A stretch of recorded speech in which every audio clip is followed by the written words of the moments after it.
Yang terhormat Miss Diorma selaku guru bahasa Indonesia dan juga Miss Sinta selaku guru PKN serta teman-teman yang saya kasihi. Selamat pagi semua, Shalom, salam sejahtera. Perkenalkan, nama saya Jefferson Edward Jingga, siswa SMA kelas 11 Sekolah Dian Harapan Daan Mogot. Pertama-tama mari kita panjatkan syukur kepada Tuhan Yang Maha Esa karena masih diberikan rahmat kehidupan dan kesehatan kepada kita semua, sehingga kita masih bisa berkumpul di sini dalam keadaan yang sehat walafiat. Rasa terima kasih saya ucapkan kepada Miss Diorma dan Miss Sinta dan teman-teman yang sudah memberikan saya kesempatan untuk menyampaikan topik ceramah saya di pagi hari ini. Adapun topik ceramah yang saya akan sampaikan adalah penerapan supremasi hukum dalam mendukung persatuan dan kesatuan bangsa. Hadirin sekalian, tahukah Anda bahwa Indonesia adalah salah satu negara yang memiliki banyak sekali potensi ancaman? Ancaman tersebut bisa berupa radikalisme dan terorisme. Kedua itu adalah ancaman terbesar bagi bangsa Indonesia yang mengancam persatuan dan kesatuan bangsa Indonesia. Ancaman tersebut dapat merampas damai sejahtera di Indonesia pastinya ya. Oleh karena itu kita perlu memahami dahulu pengertian dari radikalisme dan terorisme itu sendiri. Pada dasarnya, radikalisme adalah suatu gerakan yang ingin melakukan perubahan pada suatu sistem masyarakat, sistem sosial, dan politik secara drastis hingga ke akarnya dengan menggunakan cara-cara ekstrim ataupun dengan kekerasan.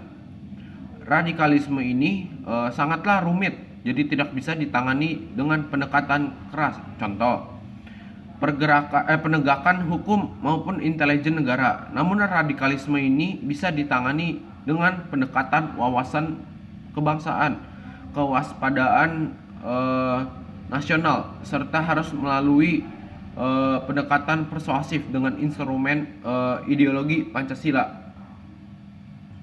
Di sisi lain, terorisme merupakan tindakan kekerasan yang tujuannya untuk menimbulkan ketakutan dalam usaha mencapai tujuan yang biasanya di bidang politik ya.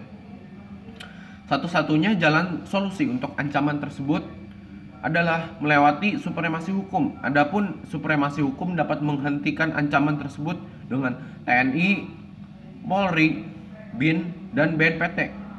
Berdasarkan Undang-Undang Dasar Negara Republik Indonesia tahun 1945 menyatakan bahwa negara Indonesia adalah negara hukum. Ini mengartikan bahwa Indonesia itu wajib menjunjung tinggi hukum dan menjadikan hukum sebagai istilahnya panglima dalam menjalankan roda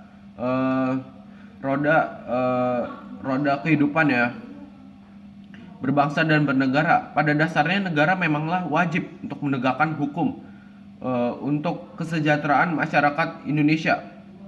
Negara sepenuhnya bertanggung jawab atas terselenggaranya penegakan hukum yang ideal yang memenuhi rasa keadilan di tengah-tengah masyarakat. Karena hukum dan keadilan pada hakikatnya merupakan istilahnya seperti dua sisi mata uang yang tidak dapat dipisahkan. Hukum bertujuan untuk mewujudkan keadilan dan keadilan. Tanpa hukum adalah suatu yang tidak memungkinkan ya.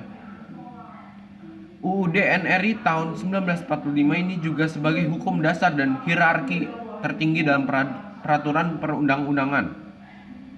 Dalam rangka mewujudkan segala hal yang sudah saya cantumkan sebelumnya, maka diperlukan untuk setiap kebijakan negara yang diambil oleh para penyelenggara negara hukum Pancasila harus sesuai dengan 4 prinsip hukum Indonesia Pancasila, yakni menjaga integrasi bangsa dan negara baik secara ideologis maupun secara teritorial, lalu mewujudkan kedaulatan rakyat, demokrasi, dan negara hukum yaitu demokrasi sebagai suatu kesatuan, lalu mewujudkan kesejahteraan umum dan keadilan sosial bagi seluruh rakyat Indonesia, dan serta menciptakan toleransi atas dasar kemanusiaan dan berkeadaban dalam hidup beragama. bisa ditarikan kesimpulan bahwa untuk mewujudkan Indonesia sebagai negara hukum maka penegakan hukum di Indonesia harus sepenuhnya bersih dengan penegak hukum yang tepat juga. Sekian hal-hal yang ingin saya sampaikan terkait penerapan supremasi hukum dalam mendukung persatuan dan kesatuan bangsa.